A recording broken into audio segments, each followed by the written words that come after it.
Hi friends happy Utkal दिवस to all of you. ये होती भगवान दे मोर सब भल सुंदरी साहाय्यकारी देखिले तो अच्छा साथी निश्चित रूपे आज बोली उत्कल दिवसटा चल आम गोटे इतिहास बुली पलैया खंडगिरी उदयगिरी गुंफा तो आमर बहुत प्राचीन गुंफा रही आम जो देखा खारबेलर विषय इनफर्मेशन मिले हाथी गुंफा इनस्क्रिप्शन रही भी एग्जाम आप क्वेश्चन आस मन रखिए ता सहित ओडिशा तो आम जो देखा एत बहुत सारा ये मोनुमेंट ऐतिह्य परिपूर्ण जमी आमर कि जो भारतर चार्टा धाम भितर श्रीक्षेत्र धाम आमर जगन्नाथ धाम रही आमर पुरी ब्लैक पागोड़ा कोणार्क मंदिर रही पीस पागोड़ा आप धौली रही बहुत सारा जिन ओडिशा रही ना कह तो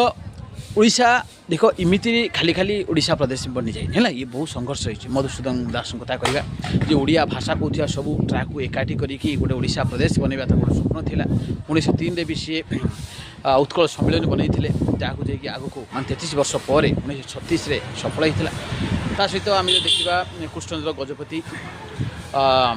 बहुत बड़ भूमिका रही ये आमको ओडिशार गोटे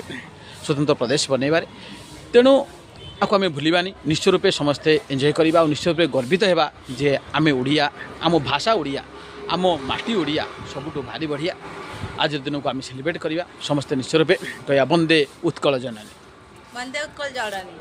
कौन कहते मैम आज विषय कहतु उत्कल दिवसटा कि कौन खुशी अच्छा आप ओडिया मो भाषा ओडिया भारी बढ़िया बहुत बढ़िया तो देखिए भाषा ही जब आम कह भावर आदान प्रदान कर माध्यम आउ ये जो ओडिया भाषा को एकाठी करने मैंने किसी बंगाली जो थे कहते ओडिया भाषा गोटे स्वतंत्र भाषा नुह किंतु ताको स्वतंत्र भाषा देवाई आमर ग्रामाटिकाल होगला पोएट्री है फ्रूट्स एगुड़ा सब डेभलप करने बहुत सारा व्यक्ति मान कंट्रीब्यूशन रही आम जमा भूलवानी समस्ते मन पकड़ा तो पुणी थे हैप्पी उत्कल दिवस।